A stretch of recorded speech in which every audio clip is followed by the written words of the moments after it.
goes up comes back down, and your day will come around. And I don't wanna fix this. You already like this for good.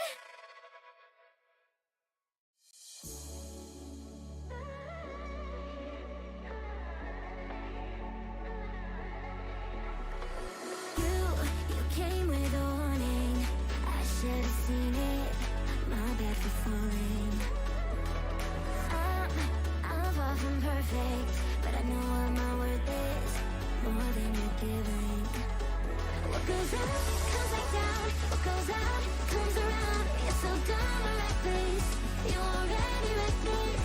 What goes up comes back down, and your day will come around. And I don't wanna fix this. You already like this for good.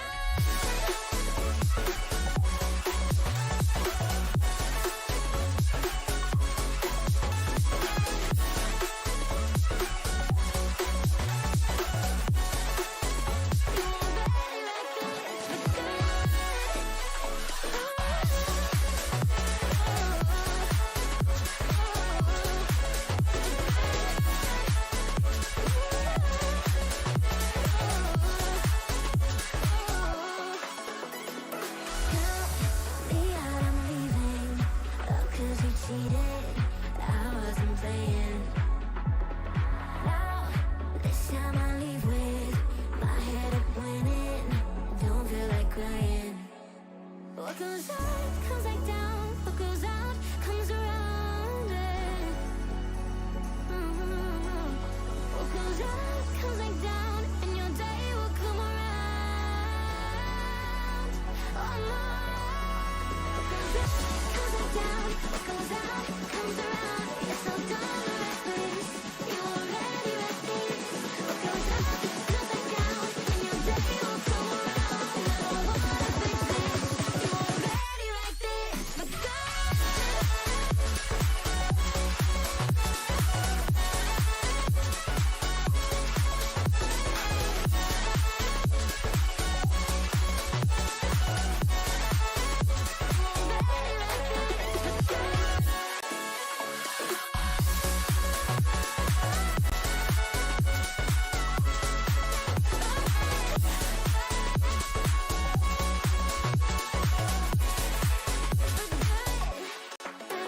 What goes up comes back down. What goes out comes around. You're so dumb and reckless. You already reckless. What goes up comes back down, and your day will come around. And I don't wanna fix this. You already like this for good.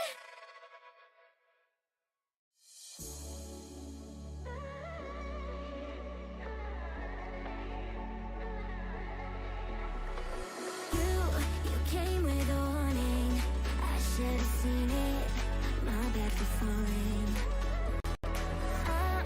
I'm far from perfect, but I know what my worth is, more than you're giving. What goes up comes back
so dumb or reckless. You're already reckless. What goes up comes back down, and your day will come around. And I don't wanna fix this. You're already reckless for good.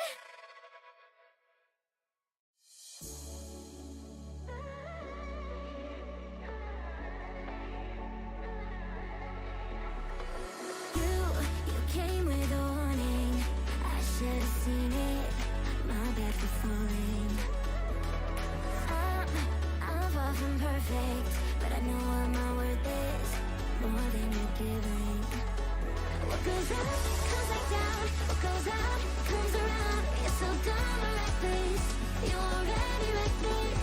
What goes up comes back down, and your day will come around. And I don't wanna fix this. You're already like this for good.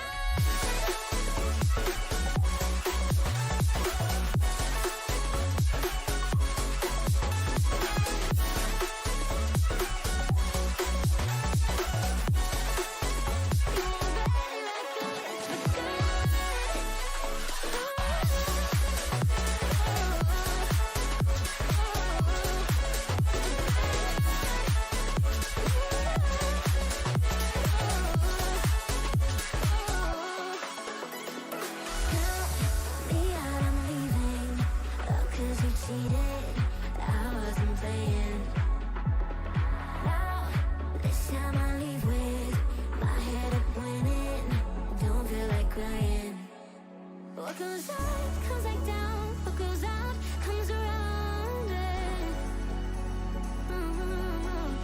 What goes up comes back down, and your day will come around.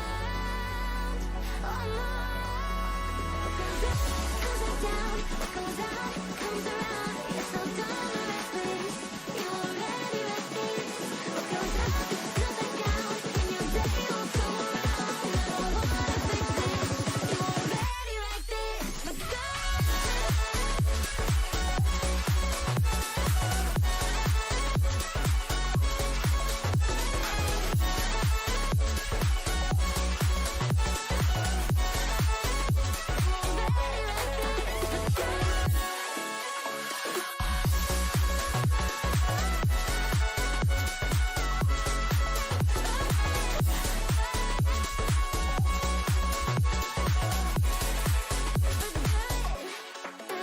What goes up comes back down. What goes out comes around. You're so dumb or reckless.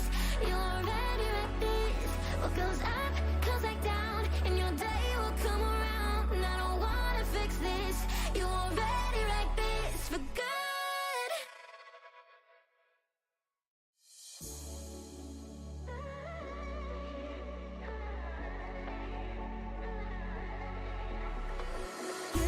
You came with a warning.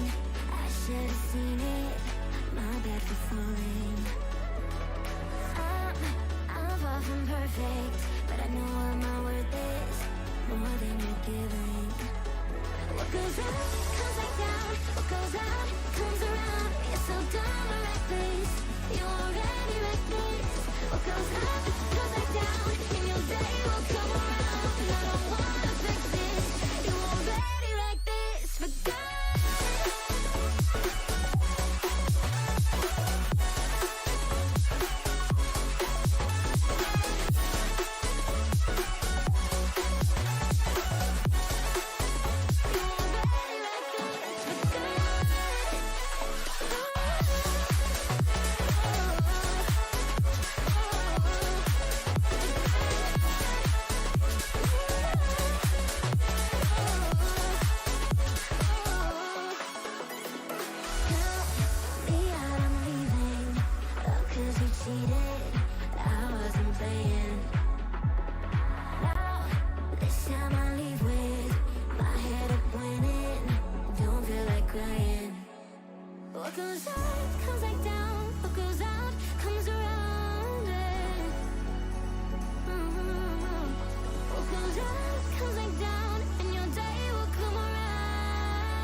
perfect, but I know what my worth is, more than you're giving. What goes up? So, good evening, everyone.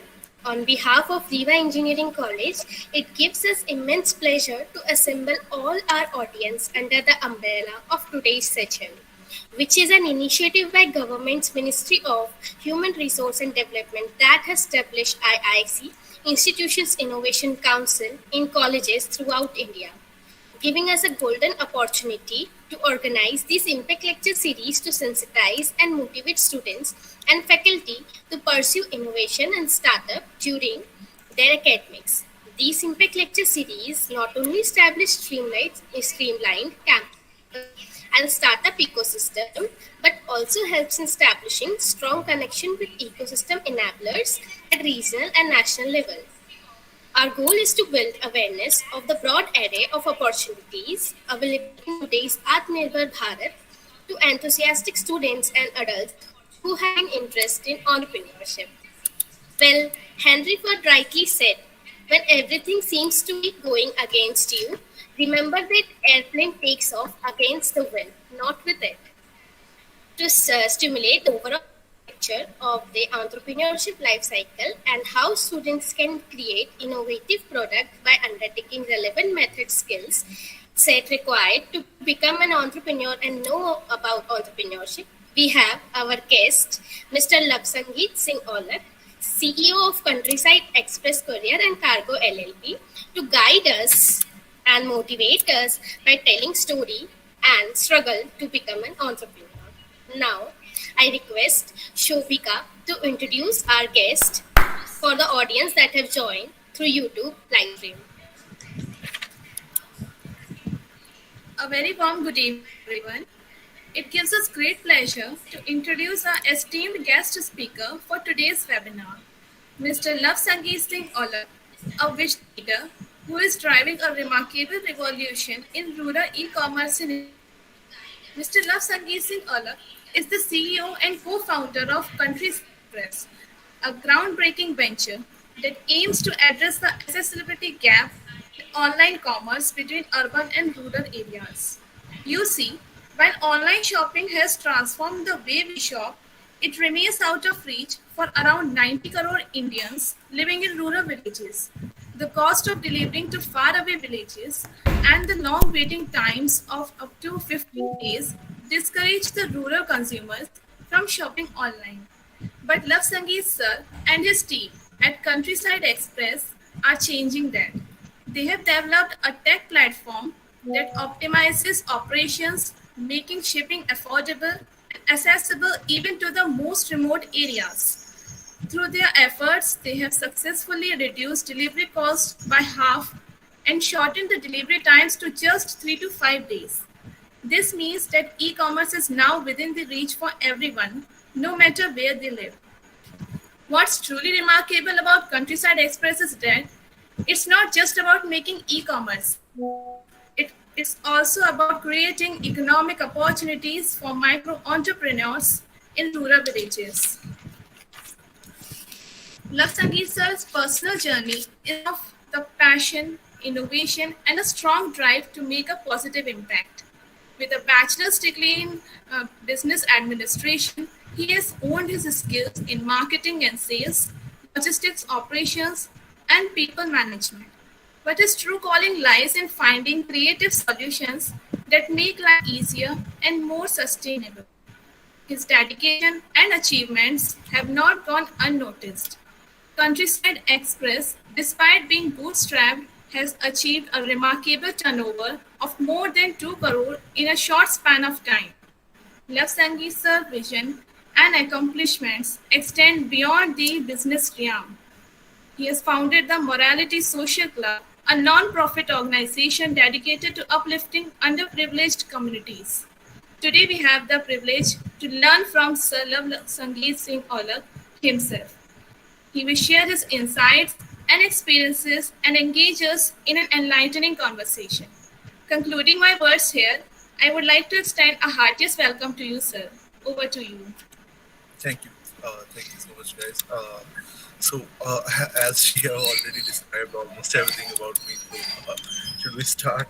So Sure, myself, sure. Lawson Singh, and in 2019, basically we started Countryside Express. Uh, the idea was very simple behind the Countryside Express because I myself belong from a small village of Punjab. It's located in district of Faridkot. It's on a distance of around 20 kilometers away from our main tehsil. So the idea was that when I used to live there, the at that time e-commerce was starting over, and when I used to order from there, it was taking too long to get the products delivered at our doorstep. I First of all, it was not getting delivered at our doorstep, but it was getting delivered to the nearby town.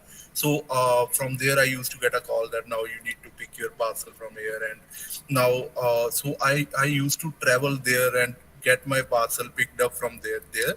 And when I moved down to Canada for studying my higher studies, so as soon as I went there, I saw that the e-commerce is very easy over there. That those people are ordering online. I used to order from online from Walmart or Best Buy. They used to deliver the product next day or day after tomorrow. Yeah. So that was the speed that these people have established over there. And in cities also, most of us are living in cities, so we know that we are very used to using that Amazon Prime. So as soon as you get that membership, you are getting the products delivered next day. In next day also, you get that very early morning, so you don't feel like you are ordering something online and you are waiting too long to get that product, right? But these things are not very true for the people who are living in remote locations or villages. And I don't know if you guys know that, but 70% of India's population still lives in these villages, and those people are not getting any. Those people are not getting kind of services that we are used to in cities. We see that we just go on an app and click there and get our product ordered, and next day you are having that product at your doorstep. And that is not only about getting that product, but it's about, like, let's say you don't like that product, so now the return comes in. If you want to return, you just go on the Amazon's app and just say that replace option is already there. You just click over there, and the guy comes down to your doorstep and pick that parcel, and then you are good to go. You get your money refunded, or you get the replacement of that product. But these things are very, very far difficult for these people who are living in villages. I have experienced this myself, so I can say that if I am ordering the stuff from a village, now let's imagine I have ordered something for a, maybe for a wedding. I have ordered something for someone's wedding, and yeah, I have ordered some jacket over there that I liked very much. So I ordered that product, and I have even paid more to get that product delivered at my remote location. But then also, it is taking around 10 days to get that thing delivered. So maybe by the time I'm getting that product, maybe the size is not right. Maybe I don't like that product, so I need the replacement. As soon as I order the replacement, then again the same issue comes in, 10 days to replace that product. And by the time I am getting the original product, the wedding is over, so the whole essence is got getting killed. So that's why most of the rural population is not shopping online. So what we are trying to do here is we are trying to give them the same ease of ordering online that people are getting in cities. So as soon as you click on the app, you get the products returned. So I have worked with DTDC for 2 years, so I knew that how the logistics world work. But what are the basic barriers to get these things delivered to the doorstep of rural population? So what we saw, me and my co-founder is Harinder. So Harinder did his BCom from Punjab University, so he's kind of a financial guy for us. He looks after all the finance part. And my third co-founder is Kuljit. He's very good with the people skills. So he did his BBA in arts only, so he knows how to communicate with these communities. He's also from a village only, so we know that how these people living in the villages think, because we are from the village, so we can connect with these communities, so we can feel the pain of the pain what they are feeling, right? So that was the basic point where we thought that this problem needs to be solved, because a two three thing many of you would be doing some kind of a business degree, so you must know that there are two three things. First is market size to see before getting into some business. Second is experience. So these were the two three things we saw, that market is too big, 900 million people living in these villages, so they they are very much capable of buying because their purchasing power is getting up every day. Every year there is some kind of a research that is saying that these people are now ready to buy. These people are going online. These people are having internet accesses everywhere in India. So most of the people are having internet access from their mobile phones. So that means they can order online. But why they were not ordering online? Because of these issues, they were not feeling very comfortable. Even for us, earlier we used to order online. We were going for the CUDs. Now most of us are paying online. So that is the kind of comfort that comes in after using the service for some time. That depends on the service that you are getting. So that was the major issues that we identified. So now the problem was how to solve this problem. There are many big companies like Delivery, DTDC. When they are not able to do this, how come we could do this, right? So we needed to make some kind of a difference in supply chain because it's a whole play of a supply chain. So we needed to see where they are missing on and where we can come in and see how fast we can deliver these things. So what we thought is there is a Kriana store in every village in India. So if you go on Google and search that how many Kriana stores India has, you will see that each village will have a Kriana store at least. And these Kriana stores are not very big stores. They are not the people who want to invest so much of money, or they have not so much of a big spaces over there. So what they do is they regularly travel down to a nearby town in 1 or 2 days, and they get a stuff from there to sell in their own respective villages. So we saw that they are already doing the supply chain part over there in these villages. So we decided but they were not having the infrastructure. So we decided we'll make some kind of a tech platform where we can onboard these people as our vendors to deliver as well as book parcels in their own villages. So we on as soon as we started onboarding these people, so it was a very simple process. We just first of all we started giving out these drop off points for free. We were not charging anything from them. So we just got down to their shop and tell them that now you just need to download our app and start working with us. With that you will get an extra income on traveling down to a town. When you are going down to a town, you are having spending some amount of money, maybe 30 rupees, 40 rupees for a bus ticket, or maybe you are using your own vehicle to go down there. The petrol cost is already over there, right? So we thought that we can cover that cost for them, and for that covering up of that cost, they can just pick the parcel from a town that they are already visiting over there. So just need to pick those parcels and get them back with them to their respective villages and deliver those parcels. So the problem with this model that we faced was that these people, when we are giving them these free franchises, they were taking it for granted. So they were not. What we said that you need to get a small weighing machine. You need to brand your store a little bit so that people know that now you have started some kind of a courier service over there, because it's a two-way kind of a street. It's not about deliveries. That now means is if you are living in a village, you can send products from your village to anywhere around the world. So that's how we define Countryside Express, that we are connecting rural India to the world. So these people started ignoring our calls.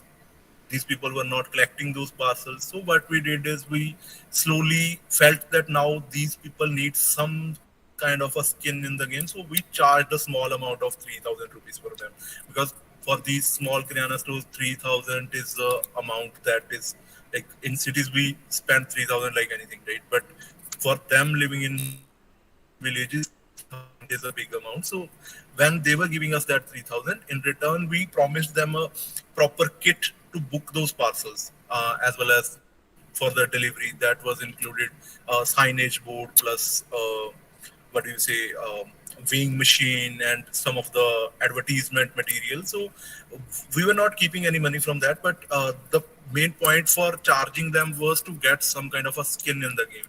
So that problem was solved at that point when we started charging them. And that the whole point of telling this whole story over here was that this is not about the business is not about the single problem that you are focused on, but it's about continuously innovating and continuously solving the problem that you will face and providing the solution to your customers, right? So you always need to continuously go on and see how your model is working, see how what customers are required, right? What are their basic needs. Sometimes you only think in your mind that these this is a big problem, I need to solve this, but that problem does not even exist for some of the people, right? So that was the point where we solved this problem, and we have created a network of uh, we have worked with some of the 28 drop off points from Mohali district in Punjab, where we were based. We started out from Mohali, and for 3 years, 3 years is a long time. We are just working with these 28 drop off points and doing some kind of a research over there, how we can make it even better, how we can make it more cost efficient, how we can make these deliveries more fluent. So that was the time it took. So after we were very sure that now this model will work. Now the problem is there is certain kind of a terrain that we were working on. So in Mohali district, it was our hometown, so we know how it's working over there. We were working from 3 years, so we knew how the people will react over there as soon as we advertise.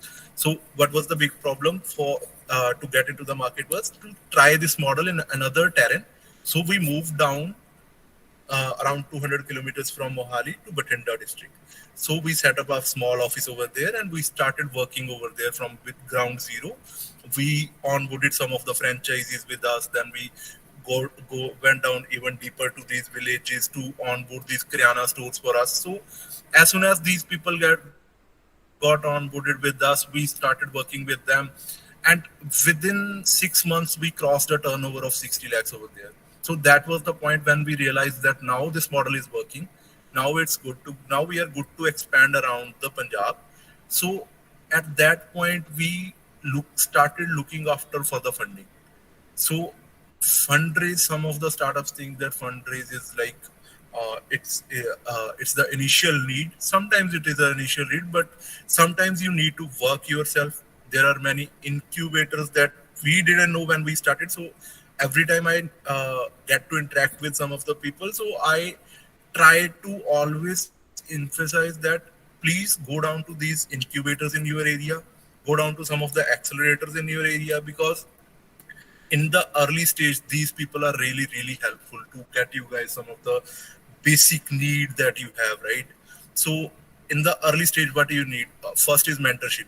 You don't know what to do. You know what to do with your business, but you don't know how to make start working as a corporate, or how to maybe your go to market strategy. You don't know how to plan that. Maybe you don't know how to uh, uh, basically create a revenue model around your business. So these are some of the people, some of the things that incubators are very well known to help you with this thing. And most of these incubators are really not, they are not charging anything from you at the initial point, but when and if they get some funds for you, they sometimes charge you the equity or some part of the funding. So that is something that early stage entrepreneur must explore, because at the point when I started, I really feel that I missed on that. That's why it took me 3 years to go down and try my model over there.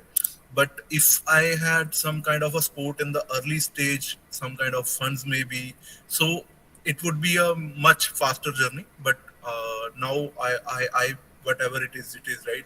So now for the other entrepreneurs who want to get into the market, I really feel that you guys must went to these go to these uh, incubators. And maybe your colleges, most of the colleges have their incubators, so you can go over there only. They'll help you, and they have many kinds of small grants. With that you can just spend that a small grant on that, and maybe start working on a prototype, or maybe start launch a beta version of your model over there in a small part, so that you know that this model will work, right? So that's what we did. But we did it on our own. We were not having any support from the incubator, because it was our mistake. We didn't know that there is something that exists, that exists like this, right? So after we expanded in Bathinda, we went down searching for the funding. So fundraising is not an easy part. I think I personally talked to almost 100 plus investors, and I tried to spend so much time with them to tell them that what we are building and how we are trying to build. For some of the investors, ticket size is too low. For some of the investors, ticket size is too high. For angel investors, sometimes they understand what you need, and sometimes they don't understand what you need. So finally, I was lucky. We were lucky that we got good investors who are able to support us in our business, who know what we are building. And the most important part in the investor that you would look is, I think, is that your vision must align with the investor. Investor's vision basically must align with the entrepreneurs, because if you are trying to build something else and your investor wants something else from you, then that would be a big problem for you. That that's why I chose some of the investors who are really good for us, who can support us in our journey. So after 4 years, we did our first raise. So that was the 1 CR raise that we are just about to close this month only, and most of that part is already covered, and we even got some of the part in our money in the bank also. So by 15th of July, we would be closing our first round, and by the end of next financial year, we would be having 360 plus franchisees and 8,000 plus drop off points. That means 8,000 plus micro entrepreneurs at the village level that we would be creating, and each and every pin code of Punjab would be serviceable. That means now if you are ordering anything from any of the websites that is working with us as a shipping partner, so you won't be having any non-serviceable pin codes in Punjab from the start of next financial year. So that's what we are trying to create here in Punjab. And as soon as it's covered, we would be moving down to other states. We are already working in some of the states like Himachal. We opened our first office in Himachal last week. So that's the point where we would be. Firstly, we are focused on one thing that we believe at Countryside Express is that first, one goal at a time. We just keep small goals for us, and we keep achieving them. As soon as we achieve our first goal, we move down to the next. So that's a strategy. We are basically small strategy that we created ourselves, and it's working for us. So maybe it would work for others or not, I don't know, but it's a good strategy to keep your goals small. You must know that what is your bigger vision, how what you are trying to create and how big you are trying to create, you must know. But you always need to have smaller goals so that you always get a sense of achievement from them, and that's what keeps you going in a long term. So the problems are a part of life.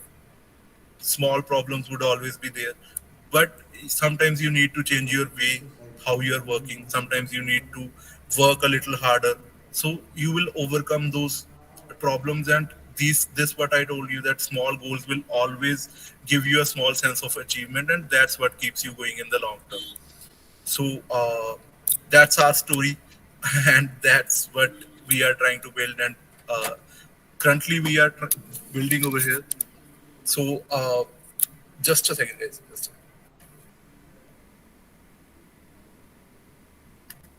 So that was what we are trying to build, and that in right now we have a network of 300 plus micro entrepreneurs working at their villages, covering 350 plus small villages in Punjab. And some of the around 50 drop off points we are having in Himachal, because we are always trying to get down to some different terrain and try to work over there, because as you must know that Himachal is a little hilly area. So there is a complete different kind of a model that we are working on, and we always try to keep a small cluster and keep our operations smaller, so that whatever problem we are getting, it's on a smaller scale, and smaller problems are always easier to solve. So that's what we are trying to do with the opening up of smaller clusters around the region. So that's what we did, and it worked well for us, as I think it would work well for everybody, because a small problem is always better at solving and easy at solving, rather than getting down to some big problem. So that's it by For the revenue part, if you guys want to know, last year we did 1.2 cr, and this year we have raised the fund, and we are anticipating that it would go somewhere around 10 cr. So we are not some kind of a big flashy entrepreneurs who are doing too big of a revenues or raised millions of dollars, but what we are trying to build is it's a long term thing. But once it's built, India would be having a complete supply chain of its own, because India is going to be the biggest exporter around here. So we want to provide India a specific supply chain of its own rather than using some other countries' courier services. Like most of you must know that for export, people are using DHL, UPS, FedEx. All of these are external companies, and when we are working in India, we want that we need Indian company to work over there so that we know what Indian consumer needs. These big companies don't even care that what you need. They are giving you the service that they have. So that's what we are trying to solve, and that's a bigger vision we have in a long term for Countryside Express. So thank you. If you guys have any questions, I'm more than happy to answer. Sir, it was nice hearing from you. We are having a lot of questions coming in YouTube from our Sure. college students. So one the Okay. major question is, as a early stage entrepreneur like we have lot of ideas to execute. Like we are having incubation centers to help us. But what about you? You did not take help from incubation center, and you started from a ground level and moved till here. And what time you took to build that? We want to know that part of your story. Okay, so what we did basically is me and my co-founder Harinder, we were also school friends, and we had this idea when we were in school, and we wanted to work on some kind of a business. We used to talk about different ideas. Like I am a non-medical student, and Harinder was a commerce student, so we used to meet in a maths class. He was having maths, and I was also studying maths, so we used to meet in a maths class, and we used to discuss what we want to do. So it was pretty sure that both of us are going to do something in entrepreneurship. We are gonna be entrepreneur, but we were not pretty sure that what kind of business we would be making. So as soon as we had that problem that we are faced ourselves, I talked about it to the Harinder, and he was pretty convinced that yeah, this is a problem and we should start working on this. So when we graduated, immediately after our graduation, we didn't work anywhere. We started this Countryside Express. So to start with, I was having cash because I used to work in Canada for part time. So I was working as a security guard over there. So I had around 40,000 cash when I came back, and Harinder was not having cash, but at that time of a point, he was having at that point of time, iPhone was a big talk of our town. So he just bought a new iPhone. I told him to sell that off so that he can contribute some money into the business. So he sold his phone, and I convinced him pretty well that I'll get him a new phone. But till now, I haven't given him any phone. So as soon as he put in some money, I put it in some money. So we were having around 80,000 to work with. So with that we started, but with that small money that we had in bank account, we knew that this is the only kind of a money we are having, and we need to build something out of it. So that was the thing that kept us moving, because we knew that every time we are buying something for the office, we need to cut down on the cost somehow. So we went to rent an office space, and we went to some co-working space over there. So we didn't know at that point of a time what is a co-working space. So when we saw that there are already existing tables and chairs, so we were very happy that now we can save money on furniture. We don't need to buy that. So we just take out our laptop we were already having because we were students. So we used that laptop only, and we just went down to this company called Trackon Couriers. You must know of that. So we just had a small franchisee from them. We even went to their head office to get cut down on their security deposit. They used to have a small security deposit from their franchisees. That was around 50, 60,000, and we were having the total money of 80,000. So we were trying to get them that कि ठीक है आप थोड़ा कम कर लो कि security हम थोड़ी सी कम ले लें. तो that point of time, their MD was really generous that he said, "Okay, you guys are young and you are very much willing to work with us. So I'll cut down on the security deposit." They just reduced the security deposit a little bit, and what we did is, firstly, we didn't start working directly on our business. What we did, we were having a small amount of money, so we found some of the clients who were regularly shipping something somewhere around. So we went to them, we told them that yeah, we are a Countryside Express, a new company, they and we'll deliver your parcels. And they were like, you don't even have your network, so how the parcels would be delivered? So we said that we have a kind of tie-ups with some of the companies and we'll start delivering your parcels. And that was the point where we found a good client and they started shipping through us. But we were not doing anything at that point of time. What we were doing is we were just doing the white labeling. We were putting down on the stickers of Countryside Express, and it was going through the track on couriers only. So we started working with that, and from there the money started flowing in the business. So with that money, we started building our own network, and that's how we started. And till now, we are bootstrapped, and we after that we haven't put any money from our own pockets. We didn't took any salaries. We started now we are taking some of the salaries when the business is doing good, but at the start of time, we were just reinvesting whatever was coming to the business. Like, let's say we were doing a business of 20,000 and the profit was 5,000, we reinvested that into the business only. So that's how we started, and that's how it was running till now. It's running. That's how only we just started raising, and that money is just lying down in the bank right now. And from next month onward, we would be spending that money to increase our network. And the most important thing that I would like to say is that try to keep your business as profitable as possible from day one, rather than going into losses and all.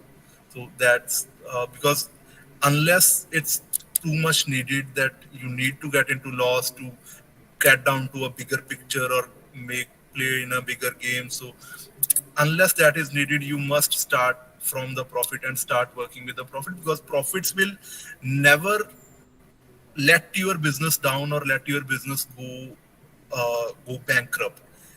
Investments can stop coming anytime. Like right now, people are saying that recession is coming. So maybe you will stop getting investments. Once you stop getting investments, if your company is in loss, how will you survive? You will need to lay off the employees. You will need to cut down on the costs. So that will start slowly killing your business. That I personally believe. So I would say that if you are building some kind of a business, try to make it somehow little bit traditional, or somehow try to make some kind of a profit from that, so that you can keep running in a long term. Even if the investments are coming, it's really good for you. If even investments are not coming, the process would be little longer, but you will eventually make a good business out of it. Okay. So, sir, from ground level, building a such huge connection, what was the time period you took till now? Yeah, till now, it's around 4 years that we have worked in the market. From that, around 1.5 year was COVID period. That was really hard for us. So that at that point of time, we were just doing deliveries for the already existing clients, and we didn't do anything after anything rest or anything other than that. So that part counts for us as a hard part, because surviving COVID was really difficult for us as a company, as a startup. Basically, we were having small funds in the bank, and we were having little clients, and those were also moving to some of the big companies who were having the licenses to move down in the COVID to move their vehicles, and we were just having one small Tata Ace at that point of a time, and we tried to move that throughout Punjab at that point of time also. So somehow we survived, and uh, we have learned so many things from that only. How to basically interact with government officials, how we can get permissions from them. So that was a learning process for us. Okay. Sir, I could see that people are more curious to know that you are not from technical background. So, how do you manage technical part of your business? So not only myself, actually from my co-founders, nobody is from the technical background. So what we did is we just researched somehow, and I was I was in a meeting at some. I won't reveal the name of the company. I just they were having a franchisee meet over there, and I went over there and saw that what kind of tech these guys are using. That is a courier company only, and as soon as I entered over there, and I just sat at the back seat and saw what these people are talking about, and I came to know that their tech is also outsourced. So we knew that we don't need to spend too much money over there. So we talked to the same company that they have the tech of that company and they were using. And when we called them, we came to know that they were charging a minimal of rupee one per consignment to white label any of the things, and we can use their tech part to move our supply chain, move the parcels in our own supply chain. So we went with them at the first point. And after that, when the profits started coming into our business, so what we did is we were trying to build our own tech, but eventually no one of us were from technical background. So uh, maybe it's kind of a fraud that happened with us, or maybe it's not a fraud because it's still working, its software is still working.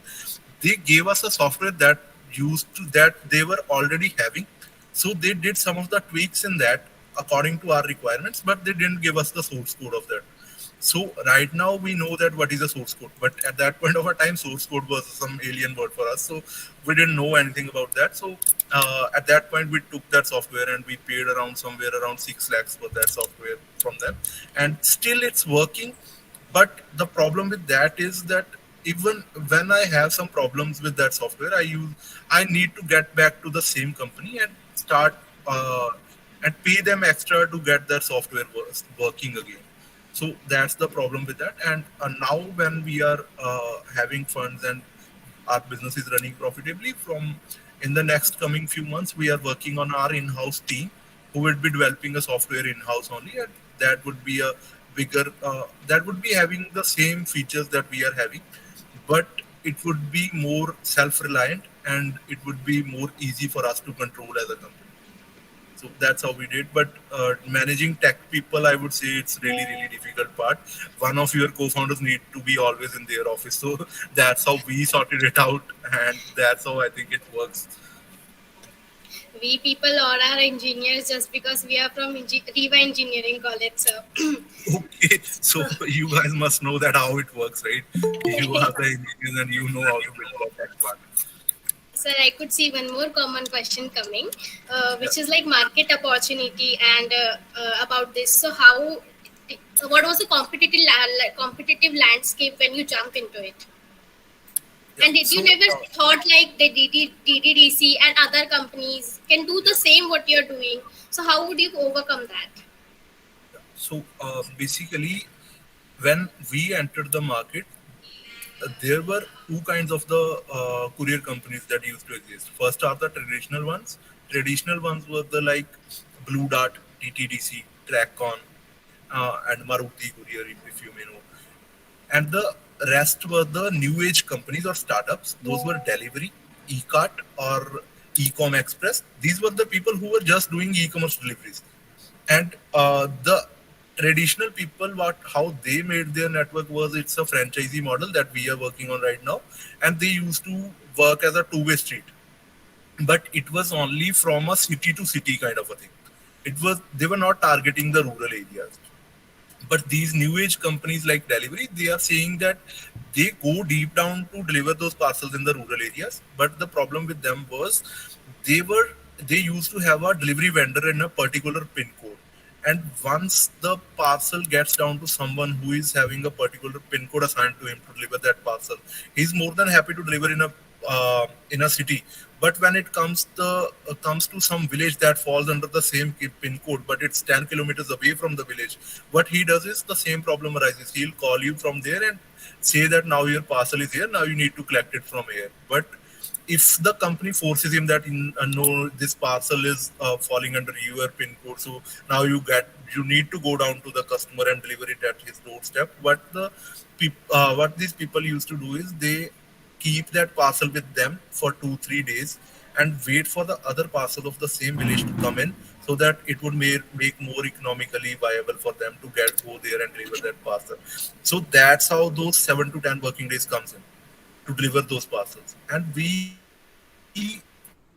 made there was a already existing shops of Kirana store network in these villages. What we started doing is we told these people that when you come down to a town, you can take those parcels with you. Those are we having at our hub in a town. You can just collect those parcels and take them down back to your village and deliver those parcels, and you will start making extra money on that.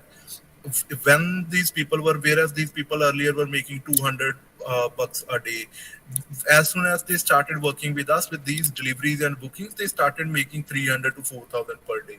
So that's the kind of a increase that came into their daily incomes from our model. And now we are working on some of the community programs, because we are having small cluster based model where a particular franchisee controls particular amount of villages under them. So these people are kind of a family over there, and they work with each other, they interact with each other on daily basis, and our city branch controls them. And we started some of the community programs where we are trying to get these people bonded to the company as a family, so that they don't jump down to some of the other companies. Let's say tomorrow DTDC says that now we are going down to these villages, so we'll get down to the same vendor that Countryside Express is having, because these small villages are already having one or two maximum Kirana stores or some kind of a mobile repair store. So once we are working there, there is a rare chance that somebody from the same village will get down to the same kind of a model over there, or same kind of a business over there, because there is a really strong kind of a community effect in these people, and they don't basically start working in competition with their own villages, with their own village people only. So we are trying to bound these people with the company, so that they, even if DTDC is giving them a slightly better opportunity than us, but then also they won't go with them. So that's a kind of a financial part that we are currently working on. Yeah. Yes, sir. So, having great experience till now with you, and as you are a successful entrepreneur, so what are the major key points you would be suggesting any earliest entrepreneur? So the major key point would be the only one, that don't hesitate to uh, share your idea with others. Because if you are, let's say you are having some kind of idea and it's just in your mind, you are not sharing with others, you are afraid that people won't like it, maybe somebody will copy it. There is nothing, nobody is gonna copy that idea, or nobody is gonna kill your idea if you believe that it would work. But the benefit that you will get out of sharing this idea with others is you will get an honest feedback. You will know if the problem that you are trying to solve is a real problem and that needs to be solved, and you will get some of the good ideas how you can improve your business model. So that would be the only big suggestion that I would say that I would like to give to the new entrepreneurs who want to get into business. So, Okay.